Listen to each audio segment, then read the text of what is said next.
60 साल का अमीर किसान, 30 की जवान पत्नी, लेकिन संभोग की कमी ने ऐसा तूफान लाया कि रिश्ता बिखर गया और अंत में वो रुला गया। ये कहानी है हरिकिशन की।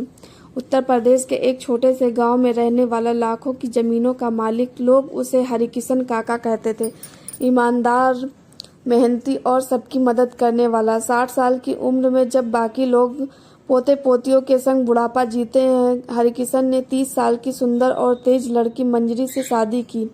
कारण साफ था, पहली पत्नी के निधन के बाद उसे एक जीवन साथी की जरूरत थी और मंजरी के करीब माँ बाप ने धन के लालच में बेटी की शादी कर दी। शादी तो हो गई, लेकिन रिश्ता अधूरा था। हरिकिशन उम्र और शरीर दोनों से थक चुका था। वो मंजरी को हर सुख देता, महंगे कपड़े, सोना, मोबाइल, बाइक तक, पर एक चीज जो वो नहीं दे पाया, शारीरिक संतोष। मंजरी रातों को अकेले सोती, खुद से लड़ती, खुद को दोष देती। पर जब कोई औरत सिर्फ 30 की हो और उसका पति 60, तो शरीर की वो पुकार जिसे समाज पाप कहता है, कभी कभी आत्मा की सिसकी बन जाती है। इसी खालीपन में उसकी जिंदगी में आया नरेश। गांव का ही एक 35 साल का मजदूर मंजरी को देखता था, आदर करता था और एक दिन उससे कह बैठा, कभी अकेलापन लगे तो मुझसे बात कर लेना, मैं सुन सकता हूँ तुम्हारा मन। शुरुआत बातों से हुई, फिर वो छत पर मिलने लगे और एक दिन बारिश की रात मंजरी ने खुद को सब उसकी बाहों में सौंप दिया। अब मंजरी 2 जिंदगियां जी रही थी, एक घर की इज्जत, एक दिल की राहत।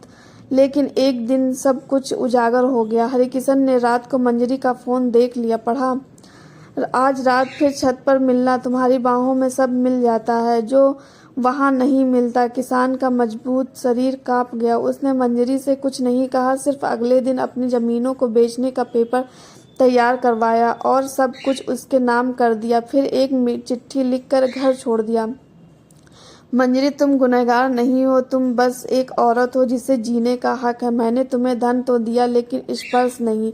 और मैं जानता हूँ कोई भी रिश्ता सिर्फ दौलत से नहीं टिकता। मैंने खेतों में फसल उगाई, पर अपने घर में प्यार नहीं। जा रहा हूँ, अब शायद पहाड़ों में जाकर शांति पा सकूँ। खुश रहो, तुम्हारा अधूरा पति हरिकिशन।